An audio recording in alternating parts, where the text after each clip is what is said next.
Shalom, kita akan memasuki ibadah hari ini. Saya mengajak Bapak Ibu untuk mengambil waktu saat teduh sejenak.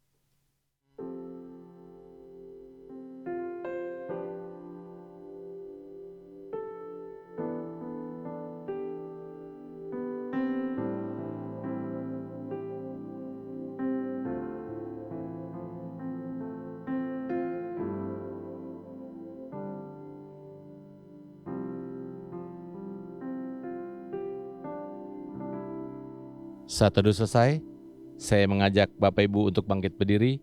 Kita akan menaikkan pujian hormat bagi Bapa Sorga.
Baik Bapak Ibu Saudara yang dikasihi oleh Tuhan, pada pagi hari ini kita datang kepada Tuhan untuk menyerahkan ibadah kita pada saat ini. Mari kita berdoa. Pertolongan kita di dalam ibadah ini, biarlah jadi di dalam nama Bapa, di dalam nama Putra, dan di dalam nama Roh Kudus. Haleluya. Amin. Sebab kami ada karena anugerah-Mu Tuhan. Kami ada karena kasih-Mu.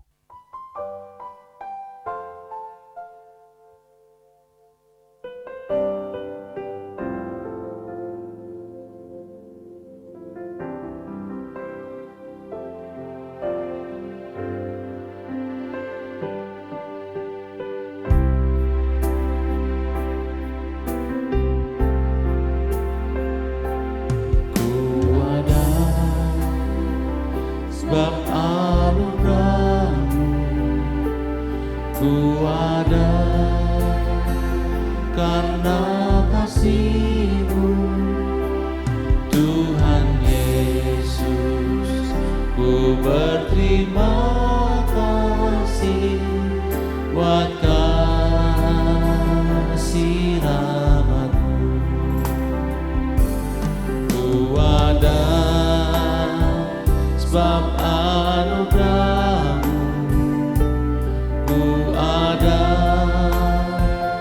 karena kasih-Mu, Tuhan Yesus. Ku berterima kasih buat kasih rahmat-Mu. Terima kasih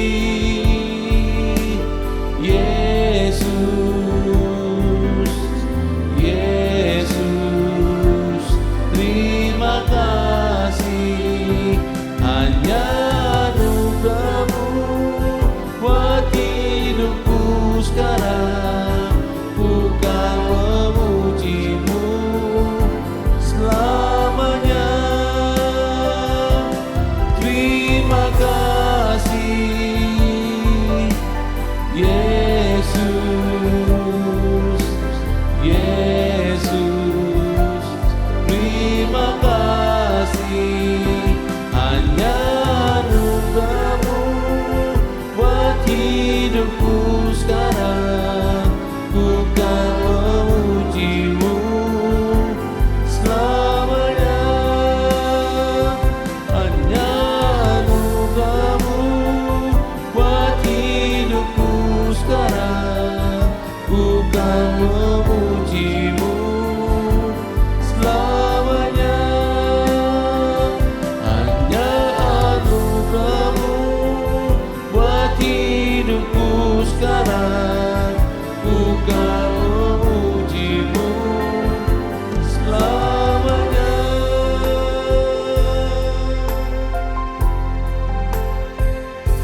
Bapak Ibu, saya persilakan duduk kembali.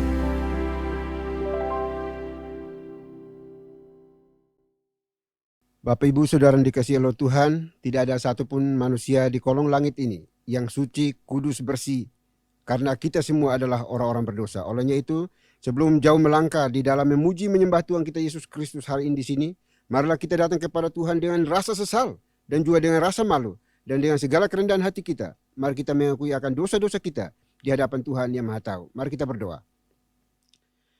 Bapa di surga, Bapa yang kami kenal, kami sembah di dalam Tuhan kami Yesus Kristus. Terima kasih untuk kesempatan hari ini, kami boleh berkumpul bersama, datang duduk diam di hadapan hadirat-Mu, mengucap syukur dan terima kasih atas napas hidup, kesehatan, kekuatan yang Tuhan karuniakan bagi kami. Terima kasih Bapa di surga, pada saat ini kami juga datang menghampiri Dikau di tempat yang maha tinggi, untuk memohon belas kasihan pengampunan daripada-Mu atas setiap dosa, kejahatan, kebobrokan, kenajisan, pemberontakan yang kami lakukan yang tidak berkenan di hadapan. Kalau kami berdosa, sengaja maupun tidak sengaja, yang kami lakukan kepada pemimpin kami, bawahan kami, orang tua kami, anak-anak kami, suami istri, dan juga tetangga kiri kanan muka belakang kami, dan juga semua orang yang Tuhan izinkan bersama-sama dengan kami, yang telah kami sakiti mereka, kami mohon ampuni kami, kasihani kami ya Tuhan. Jangan biarkan kami terus hidup di dalam intimidasi iblis, bahwa kami adalah orang-orang binasa. Karena kami percaya Tuhan Yesus Kristus telah mati satu kali untuk selama-lamanya. Darahnya cukup untuk menebus, mengampuni, menguduskan setiap kami yang mengaku percaya kepada-Mu. Terima kasih Bapa. Ini doa pengakuan dosa kami yang kami panjatkan hanya dalam Kristus Yesus, Tuhan dan Juru Selamat kami satu-satunya. Kami berdoa dan memohon ampun. Haleluya. Amin. Bapak Ibu Saudara dikasihi oleh Tuhan, kita akan masuk dalam berita pengampunan dosa. Sebagaimana firman Tuhan mengatakan, jika kita mengaku dosa kita, maka Ia adalah setia dan adil, sehingga Ia akan mengampuni segala dosa kita dan menyucikan kita dari segala kejahatan. Selaku pelayan Tuhan Yesus Kristus, saya memberitahukan bahwa Tuhan telah mengampuni setiap kita yang mengaku dosa-dosanya di hadapan Tuhan, dalam nama Bapa, Putra, dan Roh Kudus. Amin. Bapak dan Ibu, saya undang untuk berdiri. Bersama dengan gereja-gereja segala abad dan sepanjang zaman, mari menyatakan komitmen iman dengan hati, lidah, dan bibir kita dengan mengikrarkan pengakuan iman rasuli. Aku percaya kepada Tuhan, Bapa yang Maha Kuasa, Khalik langit dan bumi, dan kepada Yesus Kristus, anaknya yang tunggal, Tuhan kita, yang dikandung dari Roh Kudus, lahir dari anak darah Maria, yang menderita sengsara di bawah pemerintahan Pontius Pilatus, disalibkan, mati dan dikuburkan, turun ke dalam kerajaan maut. Pada hari yang ketiga, bangkit pula dari antara orang mati, naik ke sorga, duduk di sebelah kanan Tuhan, Bapa yang Maha Kuasa. Dan dari sana Ia akan datang untuk menghakimi orang yang hidup dan yang mati. Aku percaya kepada Roh Kudus, gereja yang kudus dan am, persekutuan orang kudus, pengampunan dosa, kebangkitan tubuh dan hidup yang kekal. Amin. Bapak dan Ibu dipersilahkan duduk kembali. Baik, kita akan terus memuji nama Tuhan, sebab kami milik-Mu Tuhan, kami rindu untuk mendekat datang padamu. Aku milik-Mu, Yesus Tuhanku.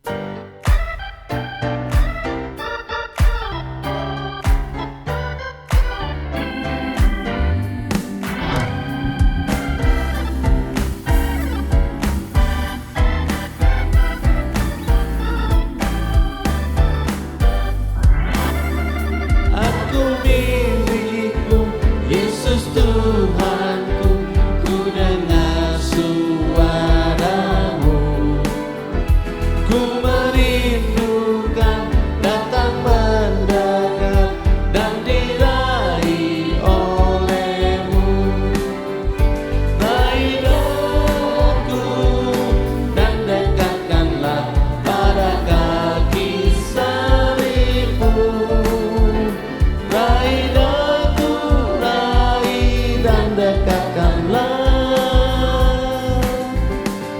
sisi-Mu Tuhanku.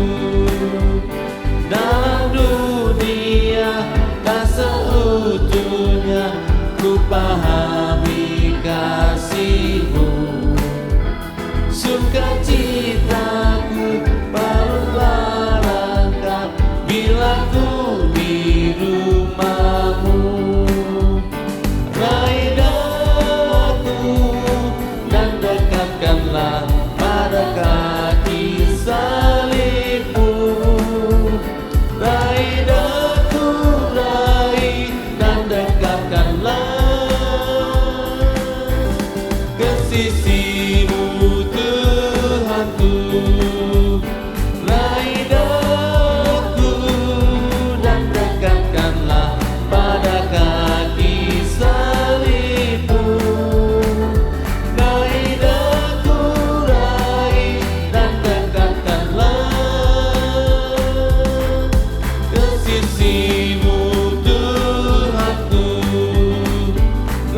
Salam Bapak dan Ibu yang terkasih dalam nama Tuhan kita Yesus Kristus.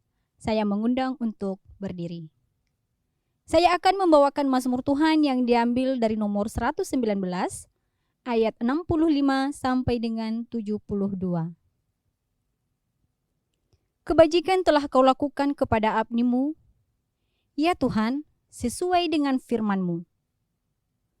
Ajarkanlah kepadaku hikmat dan pengetahuan yang baik, sebab aku percaya kepada perintah-perintah-Mu. Sebelum aku tertindas, aku menyimpang. Tetapi sekarang, aku berpegang pada janji-Mu. Engkau baik dan berbuat baik. Ajarkanlah ketetapan-ketetapan-Mu kepadaku. Orang yang kurang ajar menodai aku dengan dusta, tetapi aku, dengan segenap hati aku akan memegang titah-titah-Mu. Hati mereka tebal seperti lemak, tetapi aku, Taurat-Mu ialah kesukaanku. Bahwa aku tertindas itu baik bagiku, supaya aku belajar ketetapan-ketetapan-Mu. Taurat yang kau sampaikan adalah baik bagiku, lebih daripada ribuan keping emas dan perak. Demikianlah mazmur Tuhan, haleluya, amin. Bapak dan Ibu dipersilakan untuk duduk kembali. Haleluya. Kita akan segera mendengarkan pemberitaan firman Tuhan yang akan disampaikan oleh Pastor Harrison Butar-Butar. Kita akan menyanyikan satu pujian, Above All.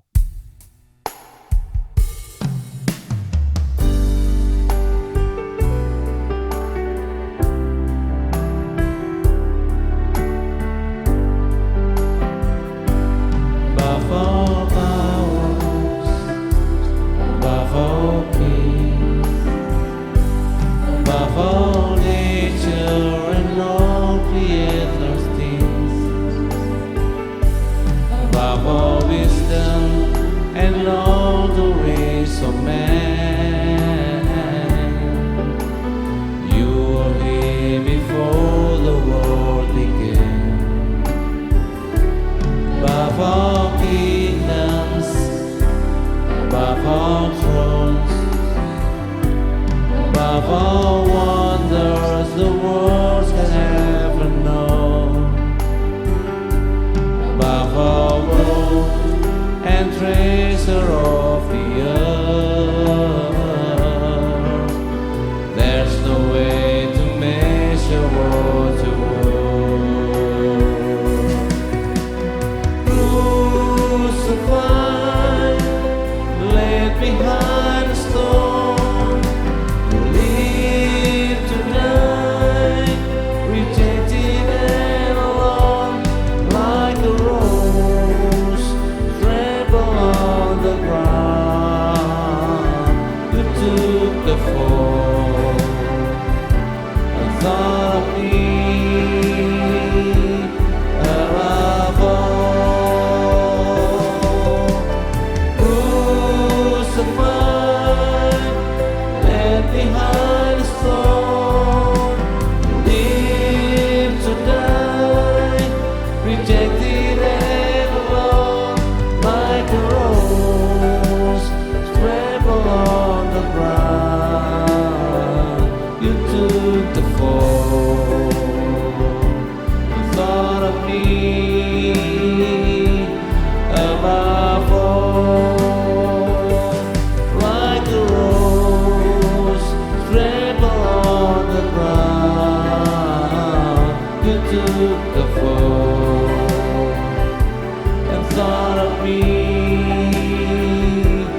above all, like a rose trampled on the ground. You took the fall and thought of me above all.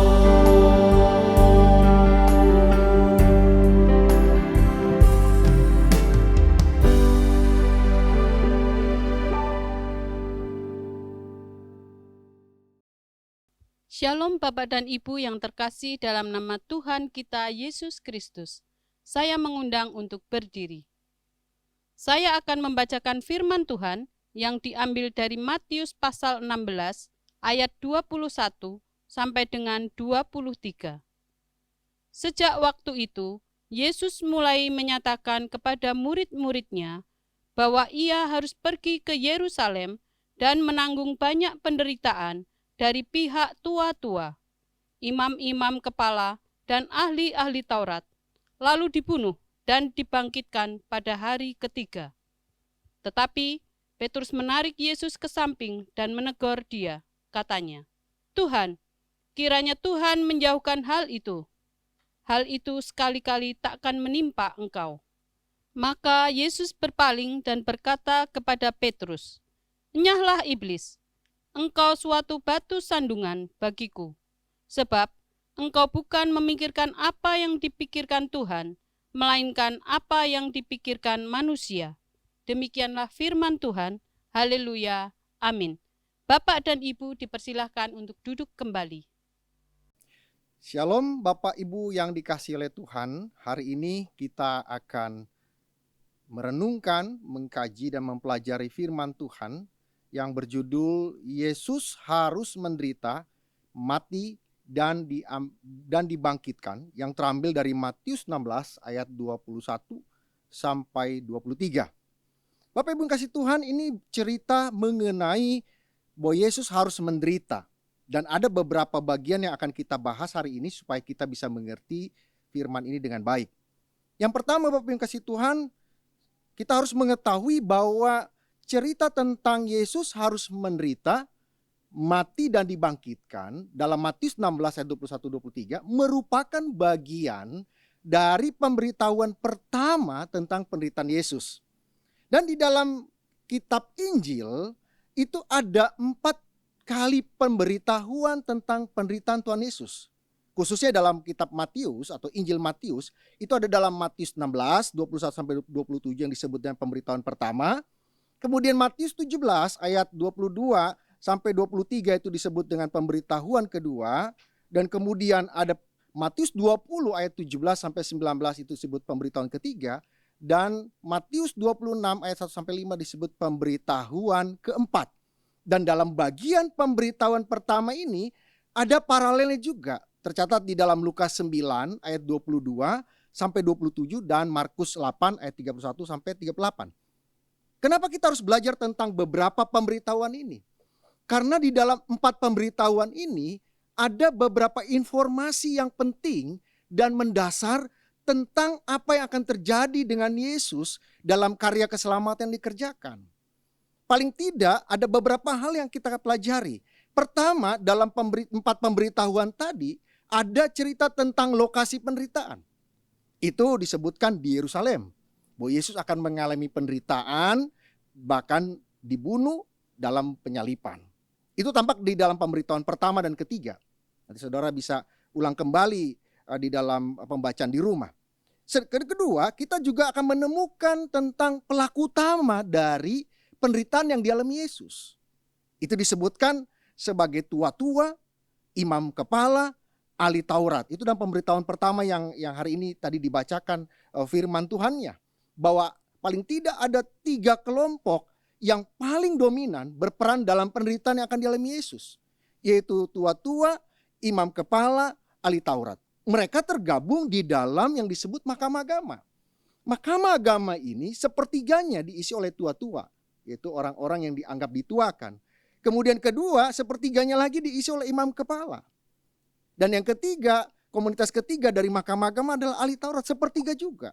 Dan mereka inilah yang nanti akan berperan penting di dalam penyalipan dan pembunuhan Tuhan Yesus. Dan itu yang nanti kita akan bahas dengan baik dalam kisah ini. Bahwa paling tidak kita akan bisa mengerti bahwa siapa pelaku utama daripada penderitaan yang dialami Yesus. Yaitu mahkamah agama. Terdiri dari sepertiga tua-tua, sepertiga imam kepala, sepertiga ahli Taurat. Dan itu dalam pemberitahuan pertama lengkap. Tetapi di dalam pemberitahuan ketiga tidak lengkap karena tidak ada kelompok tua-tua di sana. Sedangkan pemberitahuan kedua dan keempat tidak begitu dijelaskan tentang pelaku dari penderitaan Tuhan Yesus. Kemudian yang ketiga, dalam 4 pemberitahuan itu kita bisa menangkap bagaimana cara kematian Yesus.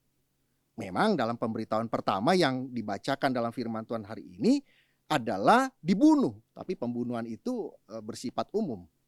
Tetapi dalam pemberitahuan ketiga dan keempat semakin didetailkan bahwa dia dibunuh dengan cara disalib.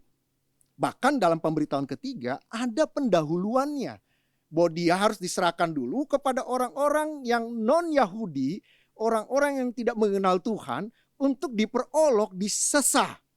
Baru masuk ke dalam prosesi penyalipan dan dia akan mengalami kematian di sana. Itu ada dalam pemberitahuan ketiga. Kemudian yang keempat, kita juga tahu dari 4 pemberitahuan tentang penderitaan Yesus adalah waktu kejadian. Tentang waktu kejadian itu memang hanya pemberitahuan keempat yang menyebutnya dengan detail, dengan rinci. Yaitu Yesus akan mengalami penderitaan, dibunuh dan disalib pada hari raya Paskah. Dan hasil akhirnya, itu yang kelima. Dari 4 pemberitahuan tadi, kita dapat menangkap informasi yang kelima yang sangat penting dalam cerita tentang Yesus harus menderita, mati, dan dibangkitkan. Apa itu? Bahwa dia akan dibangkitkan pada hari yang ketiga. Itu terdapat dalam pemberitahuan pertama, kedua, dan ketiga. Tetapi dalam pemberitahuan keempat tidak disebutkan tentang hasil akhirnya. Bahwa dia bangkit pada hari yang ketiga. Hal kedua yang penting yang kita pelajari hari ini berkaitan dengan Yesus harus menderita, mati dan dibangkitkan adalah latar belakang sebelum terjadinya pemberitahuan itu. Rupanya ada cerita sebelumnya, di mana Petrus dan para murid memasuki Kaisarea Filipi. Kemudian Yesus bertanya kepada mereka, menurut orang-orang siapa aku? Oh, Tuhan Yesus, kata orang-orang engkau itu Yohanes Pembaptis. Menurut orang-orang engkau Elia. Menurut orang-orang engkau itu Yeremia. Atau paling tidak disimpulkan bahwa menurut orang-orang engkau tidak lebih daripada seorang nabi. Kemudian Yesus kembali bertanya, menurut kamu siapa aku ini? Menurut kamu. Tadi udah ku dengar dari menurut orang-orang tentang siapa aku. Tetapi menurut kamu yang selalu bersamaku, siapa aku ini? Dan dengan seketika Petrus mengatakan, engkau Mesias. Ini pernyataan yang sangat hebat. Dan hebatnya kenapa? Karena itu tepat. Yesus mengatakan itu tepat. Dan itu datang dari Tuhan, dari Bapa. Pernyataan itu. Bahwa engkau tepat mengatakan itu. Dan Yesus tidak menolak pernyataan itu. Walaupun di bagian akhir kemudian Yesus mengatakan kepada Petrus dan kepada murid-muridnya sebaiknya tidak diberitahukan kepada orang-orang lain.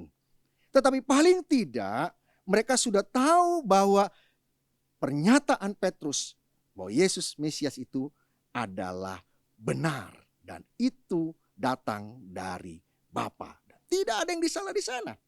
Tetapi persoalannya adalah apakah konsep Mesias yang dilontarkan oleh Petrus itu sesuai dengan pikiran Bapa tentang hal yang harus dikerjakan oleh sang anak di dalam karya keselamatan. Nah, ini yang kita bahas hari ini di bagian selanjutnya.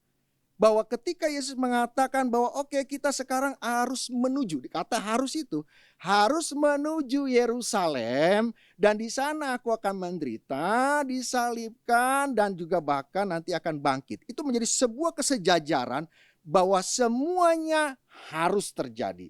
Semuanya suatu rangkaian kesatuan. Bahwa mereka harus ke Yerusalem karena peristiwanya akan terjadi di Yerusalem. Aku harus menderita karena itu ketetapan dari Bapa, dan aku akan dibunuh, itu ketetapan dari Bapa, dan aku akan dibangkitkan. Itu menjadi satu kesatuan bahwa itu harus terjadi. Dan ketika cerita ini berlangsung, langsung Petrus menarik Yesus dan berkata, kalau bisa jangan sampai itu terjadi ya Tuhan. Jangan terjadi. Kenapa hal itu dilakukan oleh Petrus? Karena Petrus punya konsep yang lain, pemikiran yang lain tentang Mesias. Memang pernyataan dia sebelumnya itu akurat. Yesus mengaku itu dari Bapa, bahwa engkau mengatakan aku Mesias, aku tidak menolak pernyataan itu. Dan ketika engkau mengatakan aku Mesias, itu tepat dan benar. Tetapi ketika masuk ke hal yang lebih detail, apa yang dikerjakan Mesias, apa yang terjadi dengan Mesias, hasil akhir dari Mesias, itu yang jadi pertanyaan di dalam cerita kita ini.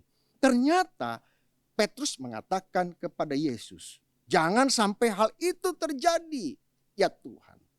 Karena Petrus berpikir bahwa Mesias harusnya gagah berani, tidak pernah kalah, selalu menang, menjadi pahlawan perang, menjadi raja perang, membawa bangsa Israel bukan hanya mengalahkan bangsa sekelilingnya, bahkan menjadi pemimpin dunia dan berkemenangan. Itu konsepnya.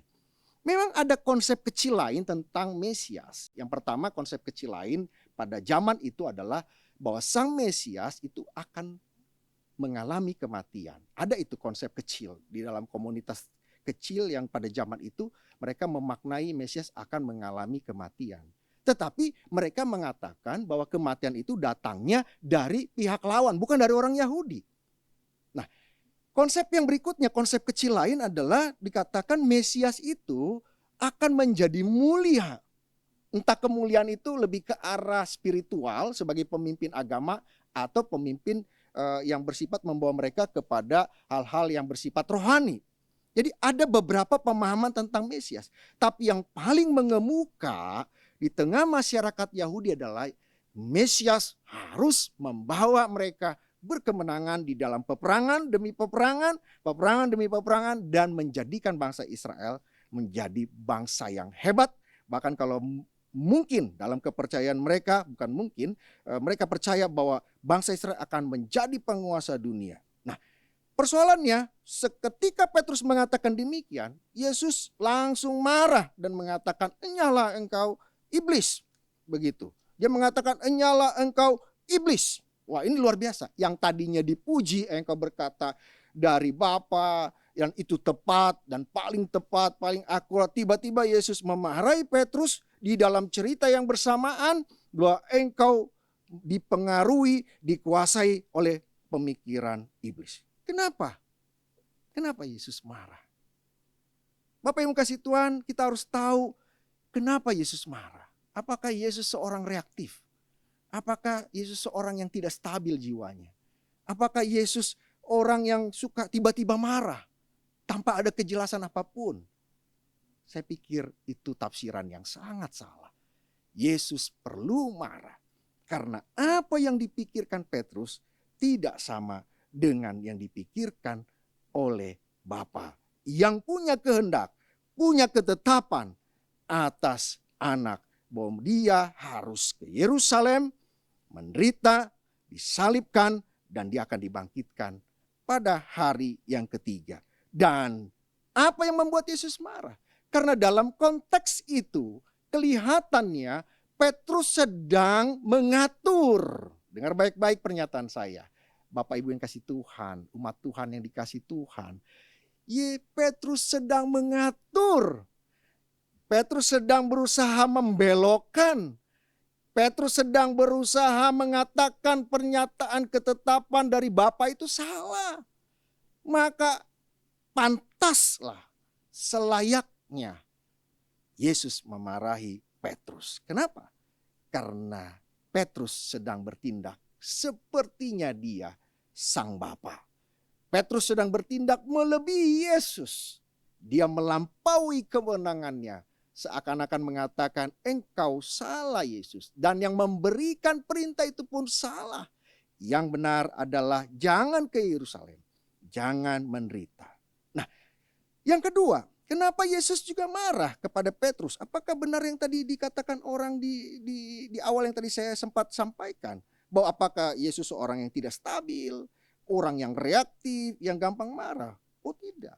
Saya mengatakan karena Petrus tidak percaya kepada apa yang diucapkan oleh Yesus. Mungkin saudara-saudara yang kasih Tuhan tidak mengerti apa yang saya maksud. Begini, ketika Yesus mengatakan, mari kita ke Yerusalem karena aku harus menderita, disalib atau dibunuh. Ada kata terakhir yang mungkin menjadi pendorong Petrus untuk tidak setuju dengan pernyataan Yesus. Bahwa Yesus mengatakan dia akan dibangkitkan pada hari yang ketiga. Dalam konsep pemikirannya Petrus, tidak mungkin seseorang itu bangkit dari kematian. Dia seakan-akan mengabaikan pernyataan terakhir Yesus bahwa sang anak ini, sang Mesias ini akan bangkit pada hari yang ketiga. Dia fokus kepada pernyataan bahwa dia dibunuh, mati, dan disalibkan. Tetapi dia mengabaikan, atau saya lebih meyakini bahwa dia tidak percaya bahwa Yesus dapat bangkit dari kematian. Sehingga dia mengatakan itu tidak mungkin. Dan dia hanya menangkap cerita bahwa Yesus harus dibunuh. Dan kemudian Yesus akan mati melalui penyaliban. Dia dengan sengaja ingin mengatakan tidak mungkin Yesus dibangkitkan. Sehingga saya katakan di bagian kedua bahwa Petrus tidak percaya kepada apa yang diucapkan. Bukan dia tidak dengar. Salah. Dia dengar itu. Aku harus ke Yerusalem, harus menderita, harus mati, disalibkan, dan aku akan dibangkitkan pada hari yang ketiga. Dia dengar itu. Dia tahu karena dia dengar. Dia paham tentang bangkit, dia paham. Tapi dia percaya? Tidak percaya bahwa dia akan bangkit. Sehingga Yesus pantas, sehingga Yesus layak marah kepada dia. Karena engkau yang tadinya baru saja demikian hebat menyatakan aku Mesias. Ternyata engkau tidak sepenuhnya percaya aku Mesias yang bisa mengalahkan kematian. Disitulah kemarahan Yesus sehingga mengatakan nyala iblis. Tetapi Yesus adalah pribadi yang luar biasa. Dia tahu persis pemikiran yang melahirkan ucapan Petrus itu lahir dari godaan pemikiran yang diajukan oleh iblis. Sehingga dia tahu aktor yang utamanya. Dia tahu aktor intelektualnya. Yaitu si iblis yang berusaha mempengaruhi dan menunggangi pikiran dan ucapan dari Petrus. Sehingga dia berkata, nyala iblis. Ayat 23. Kenapa? Karena engkau sudah menjadi batu sandungan. Karya keselamatan yang untuk semua itu. Yang akan menjadi berita kehebatan yang hebat. Yang belum pernah didengar orang. Bahwa ada orang yang bangkit dari kematian. Kau berusaha batalkan. Kau berusaha halangi. Engkau berusaha menjadi batu sandungan. Itu pemikiran yang dari iblis. Karena sang Bapa sudah menetapkan itu. Dan engkau harus percaya. Kalau engkau mengatakan aku Mesias. Engkau harus tahu dan percaya. Bukan hanya tahu. Bahwa aku akan mati. Tapi aku akan bangkit. Dan yang bagian terakhir yang harus kita ketahui tentang cerita Yesus harus menderita, mati dan dibangkitkan adalah. Bahwa kematian. Baik apapun caranya. Diolok-olok, disesah. Dan penyalipan yang dialami Yesus. Dan kebangkitan adalah satu kesatuan. Kematian adalah pintu masuk untuk membuka kebangkitan. Kematian menjadi pintu masuk bahwa di balik itu ada kehidupan. Kematian menjadi proklamasi buat semua makhluk termasuk si iblis. Bahwa sang Mesias yaitu Tuhan yang menjadi manusia tidak bisa dikekang oleh maut. Tidak bisa dibelenggu oleh maut. Dia lebih dari maut. Dan maut tidak bisa membelenggu dia. Karena dia akan bangkit pada hari yang ketiga. Karena memang ketakutan terbesar. Murka terbesar dari Tuhan kepada umat manusia adalah maut dan kematian itu.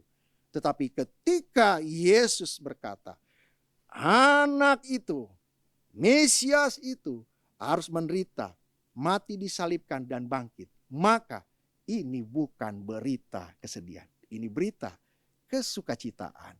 Karena dia mati bukan untuk mati. Dia mati untuk bangkit. Dengar baik-baik umat yang dikasih Tuhan. Mati untuk bangkit. Bukan mati untuk mati. Karena di dalam kematiannya akan muncul kehidupan kekal. Dan ini berita yang luar biasa. Menjadi pengharapan buat semua orang yang ditimpa oleh murka Tuhan karena pemberontakan manusia. Karena Yesus taat sampai kematiannya, maka dia bangkit menunjukkan kasih karunia Tuhan kepada seluruh umat manusia.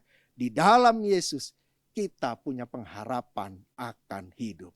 Di dalam Yesus kematian bukan sebuah ketakutan lagi. Dan di dalam Yesus kita akan berkemenangan. Jadi berita tentang Yesus harus menderita, jangan stop sampai di sana. Dilanjutkan dengan kata mati, jangan stop sampai di sana. Tapi dengan berakhir dengan sebuah pernyataan, dia akan bangkit pada hari yang ketiga. Jadi berita tentang penderitaan Yesus jangan dimaknai sebagai berita kesedihan. Karena kita lihat di cerita akhir bahwa dia akan bangkit. Mari umat Tuhan, jangan takut, jangan gentar. Karena kematian, maut yang menjadi murka Tuhan yang terbesar itu sudah ditanggung oleh dia dalam kematiannya. Dan setelah dia mati, dia melahirkan kehidupan kekal dan pengharapan buat kita semua. Mari maju di dalam Tuhan, jangan takut dan gentar dengan segala yang terjadi di sekeliling kita. Pandemi, sakit penyakit dan semua. Kenapa? Karena yang terhebat dari murka Tuhan, yaitu maut, sudah ditanggungnya, sudah dikalahkannya. Dan orang-orang yang mengasihi dia harus senantiasa berpengharapan, bersukacita, dan selalu berserah kepada Tuhan, Sang Pemberi kehidupan. Karena di dalam dia ada hidup. Dia mati untuk bangkit, bukan mati untuk mati. Kiranya firman Tuhan hari ini menjadi berkat buat kita sekalian. Dan maju terus di dalam Tuhan, di tengah kesulitan yang ada di sekeliling kita. Kiranya Tuhan memberkati kita sekalian. Soli Deo Gloria. Amin. Haleluya. Tuhan memberkati. Mari kita berdoa.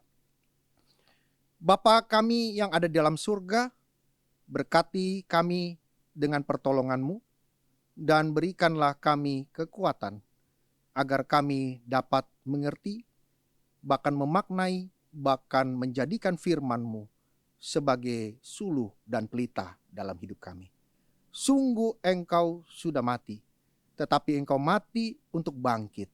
Engkau mati bukan untuk mati, tetapi mati untuk bangkit dan memberi pengharapan. Karena itu Tuhan, berkati umat-Mu menjadi umat yang bersukacita, berpengharapan di tengah situasi apapun, tengah pandemi, kesulitan apapun. Ajari kami untuk menjadi orang yang berpengharapan. Karena yang terbesar dari penghukuman-Mu, yaitu maut, sudah Kau tanggung. Dan di dalam Yesus kami menerima pengharapan dan hidup yang kekal. Berkati kami dengan firman-Mu sepanjang hari yang Tuhan sediakan buat kami. Hanya dalam nama Tuhan Yesus kami berdoa dan mengucapkan syukur atas segala berkat Tuhan dalam hidup kami. Amin. Baik Bapak Ibu Saudara yang dikasihi oleh Tuhan, kita sudah diberkati melalui kebenaran firman Tuhan pada hari ini. Dan kini tiba saatnya untuk kita masuk di dalam doa syafaat. Olehnya itu doa syafaat ini akan diakhiri dengan doa Bapa kami. Nanti Bapak Ibu diundang untuk bangkit berdiri dan kita mengucapkannya secara bersama-sama. Mari kita berdoa. Bapa kami di surga, Bapa yang baik, Bapa yang penuh kasih, Bapa yang maha murah di dalam kehidupan kami. Hari ini kami datang di hadapan-Mu ya Tuhan, menyerahkan seluruh hidup kami ke dalam tangan pengasihan. Karena Engkau Tuhan yang hebat, Engkau Tuhan yang agung, Tuhan yang mulia, Tuhan yang peduli, Tuhan yang penuh kasih. Engkau rela menderita, mati di atas kayu salib, demi untuk menebus kami anak-anak-Mu yang berdosa ini. Kami yang harusnya dan pantasnya di atas kayu salib. Tetapi karena cinta-Mu, Engkau menggantikan posisi kami.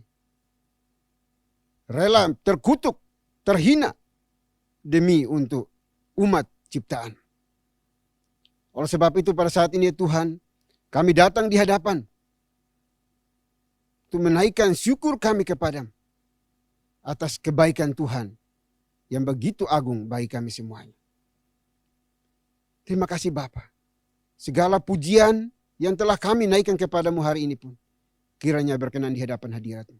Berkati urapi anakmu, Pastor Butar-Butar, yang Tuhan pakai hari ini menjadi saluran berkat firman Tuhan bagi kami. Biarlah Tuhan memberkati anakmu, abdimu di dalam pekerjaan pelayanan rumah tangganya, keluarganya. Tuhan buat menjadi berhasil. Terima kasih Bapa. Dan kami semua yang hadir di dalam ibadah ini, mengikuti ibadah ini, Tuhan lawat kami senantiasa. Kuduskan hati kami, supaya kami hidup berkenan di hadapan. Ajarlah kami untuk terus hidup di jalan Tuhan.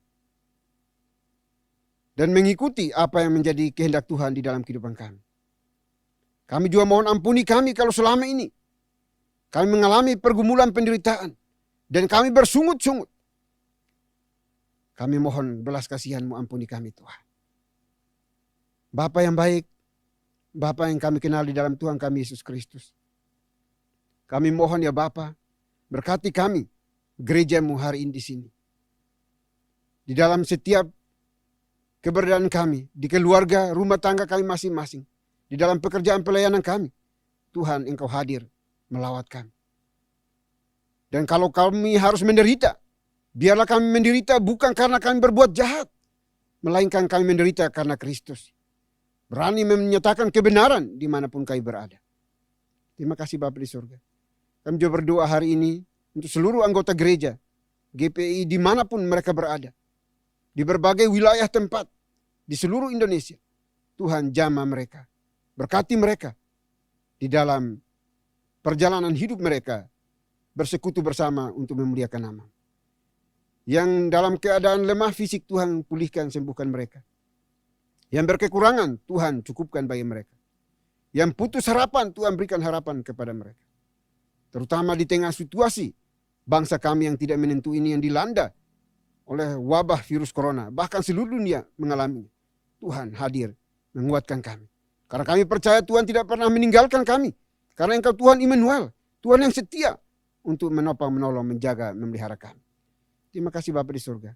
Kami juga berdoa pada saat ini ya Tuhan, untuk seluruh pengurus sinode dan juga seluruh pengurus gereja lokal.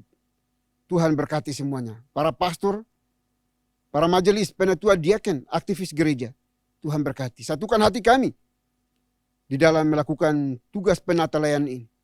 Biar kami melayani bukan untuk diri kami, tetapi kami melayani untuk hormat kemuliaan bagi nama Tuhan. Pakai kami hanya sebatas alat-Mu saja Tuhan. Untuk tidak mencuri merampas kemuliaan Tuhan dikala kami menyatakan kasih-Mu melalui firman yang kami sampaikan. Pemberitaan yang kami nyatakan.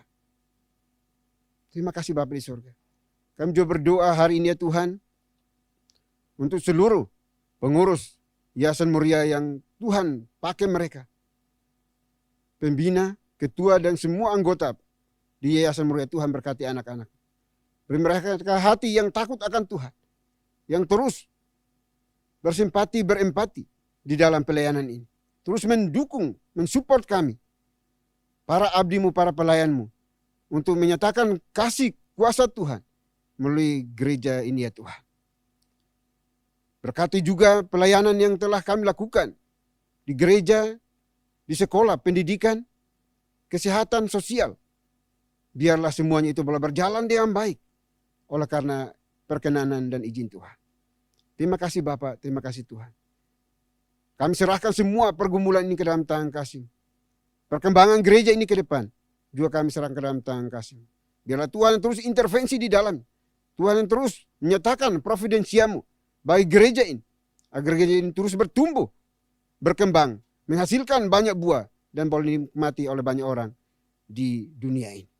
Terima kasih Bapak, terima kasih Tuhan. Ini doa kami ya Bapak. Doa yang jauh dari sempurna. Kami akan sempurnakan doa ini. Seperti doa yang telah Tuhan Yesus ajarkan kepada kami. Demikian. Bapa kami yang di sorga, dikuduskanlah nama-Mu. Datanglah kerajaan-Mu, jadilah kehendak-Mu di bumi seperti di sorga. Berikanlah kami pada hari ini makanan kami yang secukupnya. Dan ampunilah kami akan kesalahan kami. Seperti kami juga mengampuni orang yang bersalah kepada kami. Dan janganlah membawa kami ke dalam pencobaan. Tetapi lepaskanlah kami daripada yang jahat. Karena Engkau yang punya kerajaan dan kuasa dan kemuliaan sampai selama-lamanya. Amin. Masih tetap berdiri? bersama-sama kita akan membacakan nats perubahan hidup baru yang diambil dari Yesaya 53 ayat 4 sampai dengan ayat 5. Dalam hitungan ketiga kita akan membacakannya bersama-sama. 1, 2, 3. Tetapi sesungguhnya penyakit kitalah yang ditanggungnya, dan kesengsaraan kita yang dipikulnya. Padahal kita mengira dia kena tulah, dipukul dan ditindas Tuhan. Tetapi dia tertikam oleh karena pemberontakan kita. Dia diremukan oleh karena kejahatan kita. Ganjaran yang mendatangkan keselamatan bagi kita ditimpakan kepadanya. Dan oleh bilur-bilurnya kita menjadi sembuh. Doksologi. Puji Tuhan sumber berkat, puji Dia seluruh makhluk, puji Dia seluruh sorga, Bapa, Anak, Roh Kudus. Baik Bapak Ibu Saudara yang dikasihi oleh Tuhan, kita akan kembali melanjutkan aktivitas tugas pekerjaan pelayanan kita sepanjang hari ini. Namun jangan lupa pesan firman Tuhan yang sudah disampaikan bagi kita hari ini. Bahwa Kristus Yesus menderita, bahkan mati di atas kayu salib demi untuk menembus dosa Bapak Ibu dan saya. Di dalam pergumulan kita banyak penderitaan yang kita alami. Tetapi jangan khawatir karena Kristus lebih dulu menderita, mengalaminya demi untuk menguatkan Bapak Ibu dan saya. Persiapkan hati kita dan terimalah berkat Tuhan. Kiranya anugerah damai sejahtera yang datangnya dari Bapa di sorga, dari Tuhan kita Yesus Kristus, serta penyertaan pimpinan kuasa Roh Kudus, memimpin, menuntun, menyertai kita senantiasa, mulai hari ini sampai selama-lamanya. Haleluya. Amin.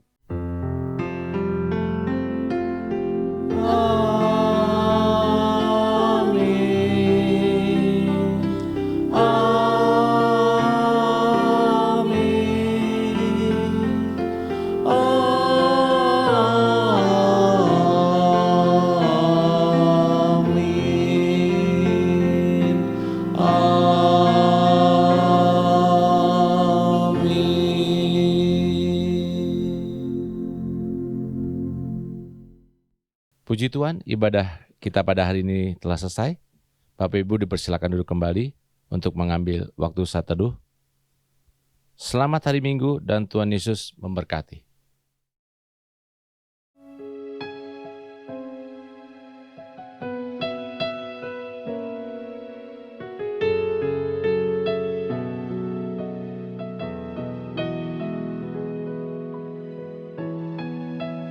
Hanya